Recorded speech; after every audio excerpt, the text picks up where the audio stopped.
Pemimpin PAS, Setiausaha Agung PAS memang biadab dan tidak bertanggungjawab, menfitnah dan menyebarkan berita palsu, ya, terutamanya kepada penjawat awam, yaitu anggota IPMM. Dan hari ini sahabat semua, nampaknya pemimpin PAS ini kantoi, ya, apabila beliau menfitnah IPMM. Dan ini dia pencerahan daripada YB Menteri KDN, yaitu Datuk Seri Saifuddin Nasution, menjelaskan apa sebenarnya yang berlaku, dan inilah yang menyebabkan, ya, Taqiyuddin ini hancur berkecai dengan penipuan dan juga dakwaan fitnah yang dibuatnya terhadap anggota IPMM. Jadi tanpa membuang masa, ayo kita bersama-sama untuk menonton ucapan daripada Datuk Seri Saifuddin Nasution dan juga memberikan pencerahan berkaitan dengan dakwaan yang dibuat oleh siapa ini, Taqiyuddin. Jadi ayo kita tonton bersama video ini. Assalamualaikum warahmatullahi wabarakatuh. Alhamdulillahilladzi anzala ala abdihi kitaba wa lam yaj'al lahu iwaja. Arsalahu bil huda wa dinil haqq liyuzhirahu 'ala dini kulli wa kafa billahi syahida. Yang berhormat sahabat saya Datuk Dr. Syamsul Anwar Nasara, Pengarah Menteri Dalam Negeri. Terima kasih Dr. Syamsul. Saya tahu dia ada acara di Ipoh. Siap lagi kita saat dalam itu boleh berita. So dia pun hadir sama lah. Terima kasih banyak Datuk Syamsul. Saya juga suka cerita mengalu-alukan untuk awak adik jemaat, Ketua Setiausaha Kementerian, Datuk IGP, Datuk Khalid, tuan rumah kerja kita hari ini, Datuk Rosli, timbalan-timbalan KSU, Ketua Jabatan, Kebuka Kanan, hadirin yang terhormat. Alhamdulillah, syukur. Apa yang saya nak buat dan terus terang sekarang, rupanya bila pakai uniform orang biasa macam kita ni, dia punya semangat dalam tu luar biasa sebenarnya. Dia rasa lain maksudnya daripada saya dipakai di rumah tadi oleh tim APM, dipakaikan semua ni, orang yang letak semua ni. Memang rasa lain buat kita yang civilian ni kan. Maknanya dia memang datang dengan satu dorongan dan kekuatan semangat yang tersendiri. Maka fahamlah saya, dia baru pakai uniform, belum terlibat buat operasi-operasi lagi. Bagi syarat kat Datuk Suhaili itu, uniform tu pun kena sampai mana KPS. Baik, terima kasih APMM atas penganjuran dan persembahan yang cukup istimewa tadi. Kebetulan sehari dua ni tajuk APMM ni jadi isu sikit di Parlimen semalam. Apa cerita dia sebenarnya? Nak lahirkan komando macam tadi. Ya. Mereka lahir dengan satu silibus latihan komando yang unik, bukan macam latihan PTD biasa ni. Ya, mereka kena macam tu lah. Tak abang dah abang. Cuba tengok montas ni. Itu dia punya waqi' dia. Ya, waqi' dan zurush. Situasi dan kondisi. Cuba tengok. Kerana itu latihan dia bukan biasa-biasa. Awalnya dia belum ada keupayaan, maka dia dilatih oleh Komando Tentera Udara. Kemudian dia dilatih oleh Komando Tentera Laut Pascal. Dan sekarang dia latih sendiri. Dan sepanjang saya hidup di sini, tak ada satu perubahan yang saya buat dari segi modul latihan. Sebab mereka lebih tahu padang permainan mereka, benchmark mana mereka nak ambil. Jadi dalam banyak-banyak modul latihan itu, ada satu yang istilah ringkasnya SERE. Ya. S for survival, E for evasion. Dia adalah dia bilang. Maksudnya untuk melayak dan dapat beret merah ni, dia kena lalui isu semua, termasuk modul yang bersifat penyamaran, survival, macam mana dia nak meneruskan hidup berdepan dengan cabaran, macam mana dia nak menyamar, semua tu. Dan bila dia laksanakan modul itu, kerana ada elemen-elemen seperti itu, sebenarnya pemakluman kepada pihak keselamatan dia sampaikan dengan betul. Ya, yang pertama yang pihak polis. Okay. Disampaikan semua. IPK, IPD semua diberitahu. Baik. Kemudian dia ada beberapa checkpoint. Dia ada terminal bas, dia ada pasar, dia ada masjid, kadang-kadang kubur dia pergi. Tak kira lah. Sesuai dengan susunan modul mereka, itulah yang dibuat. Siapa pun yang duduk di tempat saya di Kementerian ini, mereka terima dan akui bahawa itu adalah jenis latihan sebelum melahirkan pasukan itu. Jadi apa berlaku? Ya, kerana ada elemen-elemen seperti itu, tak semua bentuk latihan mereka itu, terutama kerana ada elemen penyamaran, dia boleh hebat semua sekali. Sebab dalam modul yang macam itu, musuh bagi pelatih ini sebelum dia layak dapat dengan merah. Apa dia? Musuh dia. Musuh dia jurulatih dia. Kalau jurulatih dia petangga, dia tak pakai merah macam saya. Dalam itu ni cinta pada pengalaman ni. Tak bagi tahu. Dia tak dapat. Ya. Iaitu jenis latihannya macam tu. Ya, tetapi bagi setiap tempat itu dia ada bagi tahu secara paling minimal, ya, supaya ianya tidak menyebabkan terganggu perjalanan latihan mereka. Ya, mereka akan ada checkpoint sampailah Akademi Maritime Serta Syah Hamsas. Siapa yang bertahan di sana tanpa kena tangkap, penyamarannya tak terdedah, segala macam, maka dia layak dapat. Tuan-tuan, baik. Kerana itu, apabila diolah dan disusun ataupun diungkap sampai begitu sekali semalam di Parlimen, maka dia mengundang keadaan yang sebenarnya tak perlu. Berapa orang yang buat? 6 orang. Apa dia buat? Tumpang solat asar.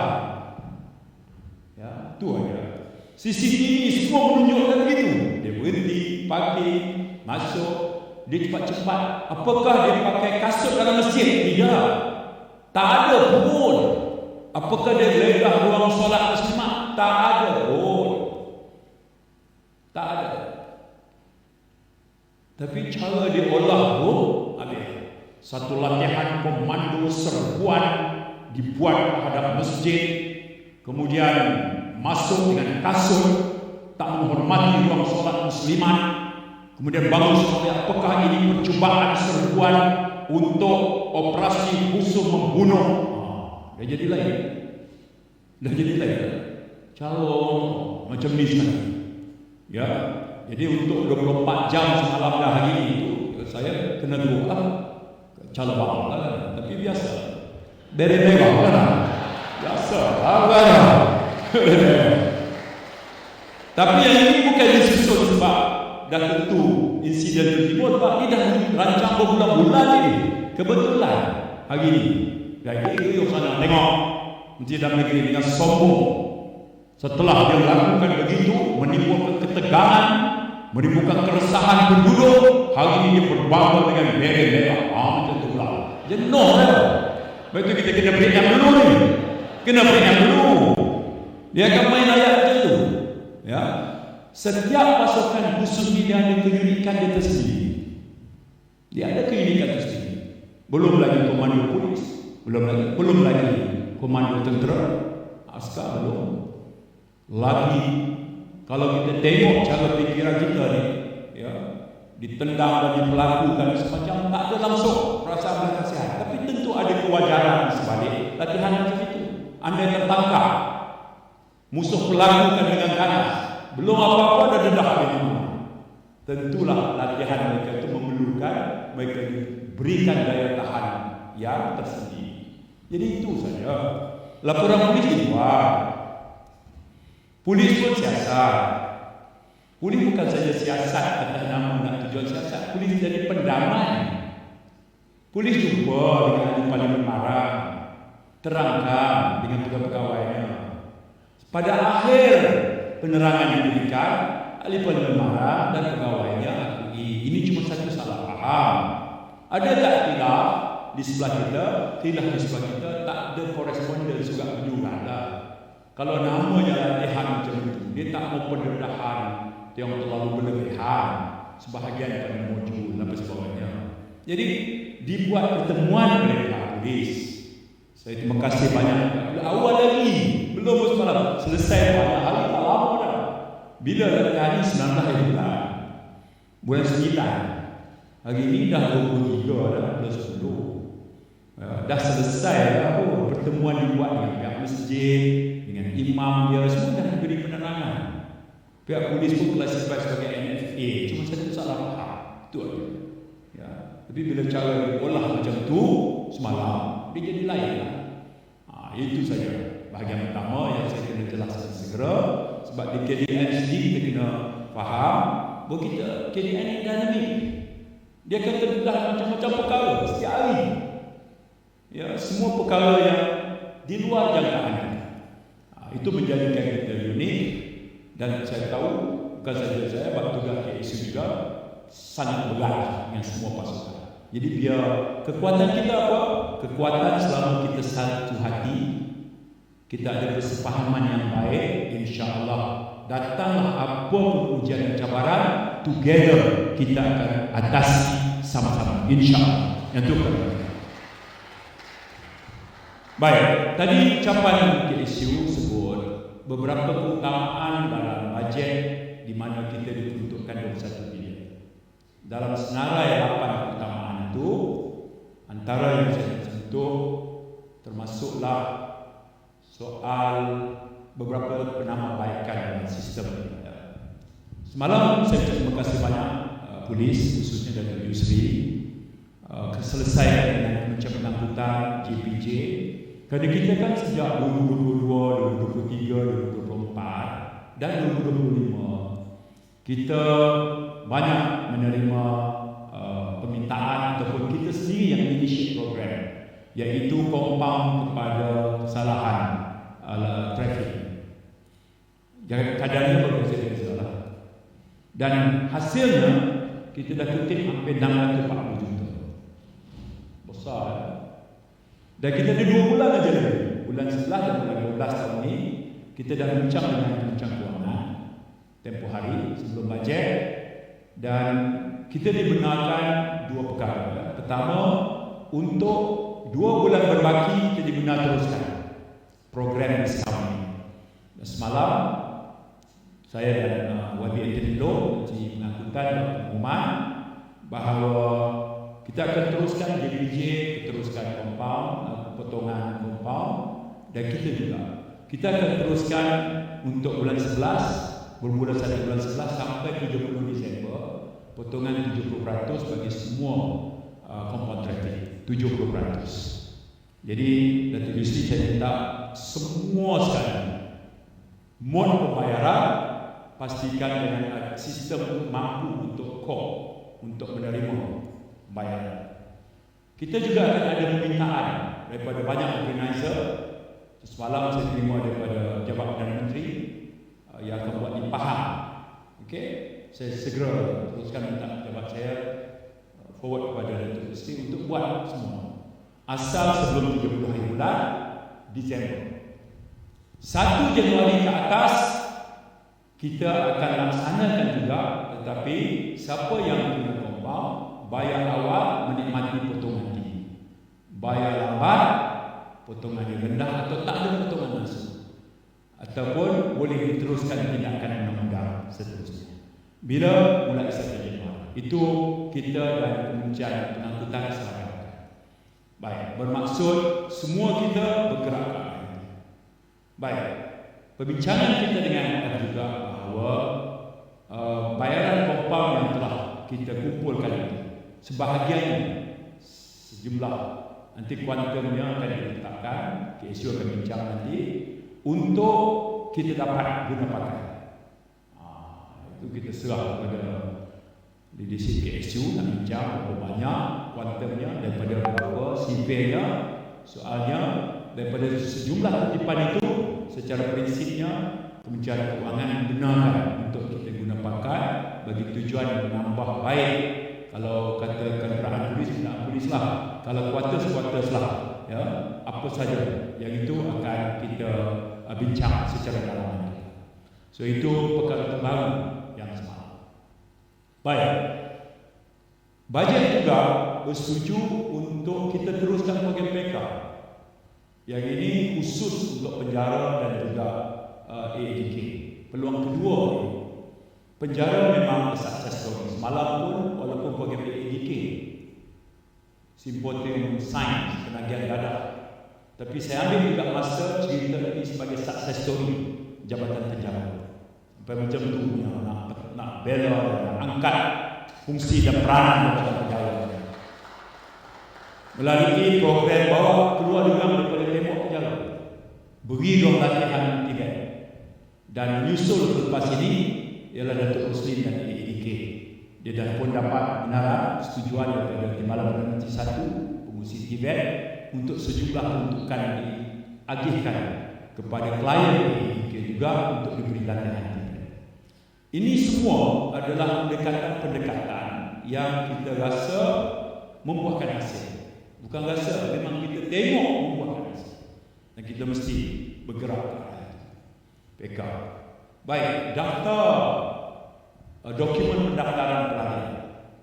Ini tugas yang kita diberikan sejak Mac 2023, keputusan dalam Majlis Keselamatan Negara. Hari ini kita dah ada beberapa progres. Untuk itu kita diberi 10 juta. Saya percaya dalam perbincangan kita, Puan Aina akan selaraskan mulai petang ini untuk letakkan kerangka sebelum kita ada retreat tahunan kita. Kali ini membezakan sebab kita akan plan untuk 5 tahun. Dan ini antara perkara yang menjadi keutamaan kita. Kena masukkan. Sebab kita akan bangunkan satu sistem. Saya cenderung untuk melibatkan NIMOS sebagai sistem developer. Kita akan buat perkembangan yang meluas. Yang akhir sekali apa? Pendaftaran pelarian bukan hanya akan dikeluarkan oleh UNHCR, tetapi kita akan menjadi authority yang akan mengeluarkan kad kepada refugees di negara kita.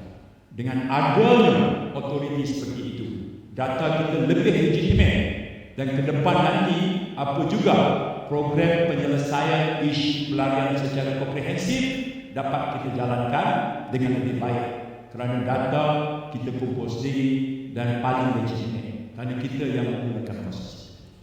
Kerana itu peruntukan sebesar 10 juta itu, tadi pagi saya mulakan jadual dengan memberikan update ini kepada Friends of KDN. Semua datang. Ya, saya mulakan sarapan pagi dengan mereka dan benarkan mereka bertanya dan saya berikan perspektif kita tentang itu. Itu penting.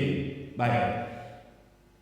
Soal 1 bilion untuk meningkatkan lagi naik taraf beberapa perkara logistik. Polis dah keluarkan dapat 4x4. Yang ini penting pesanan Datuk KSU kan soal spek. Spek itu kalau tanya kepada saya, biarlah weightage diberi lebih kepada user. User tentukan weightage. User tentukan requirement. Sebab yang nak guna ni dia. Ya. Dan buat secara paling kemas. Ya. KSU tadi ingatkan soal timing. Jangan mula 1 Januari. Ya. Mula sekarang. Kemudian stick kepada spek. Ya. Dia tak boleh separuh masa perolehan spek berubah masa. Dia menjejaskan proses. Akibatnya bajet ada, tapi bila proses itu ada kelambatan, maka tak dapat kita guna pakai. Itu antara perkara yang kita kena. Baik. FMM dapat lagi. Ya, dapat lagi. Dan memang sepanjang saya duduk sini memang layak menjadi agensi yang diceburui oleh agensi lain. Memang betul. Saya tengok ada lagi. Ya. Dia dah dapat partnership satu, sedang buat di Turki. Dia akan dapat satu lagi. Jadi kalau cerita lama-lama, banyak-banyak, Tok Suhaili kecil ni, dia berjawatan atau mana apa lagi, ya tak? Dia setahun dah, pejam celik AKPI semua setahun. Ya, staff berusaha segala macam. Dia tak mampu nak memikir soal beret merah pun, tak mampu dia. Tak sampai tahap nak fikir beret merah tadi, baru dia nak susun. Ya, tapi alhamdulillah peruntukannya bukan kepada aset apa lagi, sebab dia baru dalam proses pengambilan aset, berbincang. Kalau yang terikat dengan MOU, dia kena dismantle dulu. Dia prosesnya panjang lagi. Pada masa yang sama, dia tak boleh lari sikit pun soal timeline untuk dia meletakkan AKPN di semua 120 lebih pintu masuk negara. Yang itu dalam kita akan genjak langsung. Pada masa yang sama, sokongan dari segi staf dan sebagainya, dia masih lagi memikul tugas berat. Yang itu tentunya saya sebut supaya Datuk KSU dan pegawai yang lain akan dapat ada empati. Simpati dia tak orang. Semua orang boleh kata simpati. Yang dia nak adalah empati. Empati ni kita letak diri kita seolah-olah kita berada pada kedudukan dia. Masalah dia itu seolah-olah masalah kita. Sampai tahap itu barulah kita ni boleh dilihat sebagai satu pasukan yang compact, united untuk drive sama-sama agensi yang paling bongsu dalam kementerian kita ni supaya dapat mainkan peranan yang baik. Itu harapan kita. Itu penting sekali untuk kita uruskan. Baik. Poin saya terakhir adalah pagi tadi sempat tadi Perdana Menteri terangkan lagi dalam parlimen tentang persiapan fasa akhir menjelang kita menjadi tuan rumah ASEAN sana. Kita deploy sampai 10,400, dah pun mula dah. Dan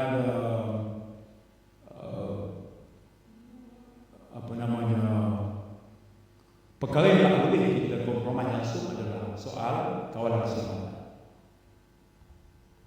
Satu, ke atas personaliti pemimpin. Kedua, kawasan persidangan. Ketiga, tempat hotel penginapan. Dan petang nanti saya akan minta Datuk Azmi dan tim dia untuk bagi taklimat kepada saya ringkas. Sementara saya percaya departmen lain sudah menjalankan tugas, termasuk cawangan khas, ya, Dr. Ibrahim dari sini, termasuk semua sekali lah yang itu. Sebab ini kalau sudah tengok, saya hari Ahad 2 Ahad lepas ditemani Datuk Halim dan juga Saudara Azlan, Setiausaha Antarabangsa, menggantikan Menteri Dua yang tak dapat ikut serta untuk mempengurusikan satu musyawarah antara wakil Menteri Dua Thailand dan Menteri Dua Kamboja yang juga kembali ke negeri. Ya, kita buat di Intercontinental bersama dengan wakil daripada Amerika Syarikat, Mr. Kevin King, dan delegasi Amerika Syarikat. Sebagai dalam hati, kerana Tok Mat Menteri Dua tak dapat hadir hari itu, jadi dan Menteri minta untuk saya wakili. Daripada pagi sampai malam kita duduk di situ, dan akhirnya alhamdulillah dokumen yang terhasil itu kemudiannya dibawa balik oleh kedua wakil itu kepada Perdana Menteri masing-masing. Kemudian pada hari Jumaat baru ini Tok Mat kemudian mengambil alih, dan dokumen itulah nantinya akan menjadi dokumen yang ditandatangani oleh Perdana Menteri Thailand dan Perdana Menteri Cambodia. Rencananya adalah witness by Prime Minister dan Presiden Trump. Jadi kita telah ikut terlibat. Jadi saya ucap terima kasih. Masa itu Datuk KSU bercuti, dan saya pun dapat tasbih itu masa program Madani JPN. Masa sebelum ucap tu dapat mesej daripada Perdana Menteri. Jadi saya tanya Datuk Alim kenapa tak main Ahad ikut saya? Dia kata selalu nak MKN dengan Menteri Dua. Saya kata tak apa, aku seorang. Tengok hari itu Ahad, Datuk Alim dah ada. Rupanya KSU tengah cuti tu. dia arah Datuk Halim kena hadir juga menemani menteri. Itu yang Datuk Halim. Terima kasih banyak Datuk Halim dengan sudah jalan. Alhamdulillah pada akhir itu kita dapat hasilkan satu draft 5 perkara dan sekarang menjadi basis. Hari ini ketiga kan? Hari ini adalah GBC meeting antara Thai dengan Cambodia di sini juga. Okay. So kita memulakan, kemudian MKN dan Wisma Putra kemudian mengambil alih, dan kalau tak ada apa-apa halangan 26 hari bulan itu adalah jadual untuk MOU itu ditandatangani. Okay. Jadi mesej saya apa? KDN ini kita berada dalam keadaan siap siaga. Ya. Kita boleh dan saya boleh ke depan. Saya ada keberanian, saya ada keyakinan itu kerana saya tahu saya mendapat backup dan dukungan oleh pegawai bila saya perlu untuk jalankan tugas, walaupun diberi tugas di sana. Yang itu saya salute kepada semua pegawai KDN. Ya. Dan ini bukan kali pertama. Sebelum itu extraordinary GBC. Saya juga terpaksa mengganti Menteri Pertahanan kerana Tuan Agong Kuala Rusia dan beliau menjadi menteri yang kena mengirim. Yang itu lagi lah, itu 3 hari di Wisma Pertahanan. Buat saya ini satu pengalaman terlibat menjadi pendamai antara dua negara jiran yang sedang dilanda konflik. Tentulah dalam sejarah perjalanan politik saya akan cherish momen-momen seperti itu. Ya, walaupun tugas berat, tapi kita jalankan tanggungjawab sesuai dengan tugas kolektif di peringkat Jemaah Menteri.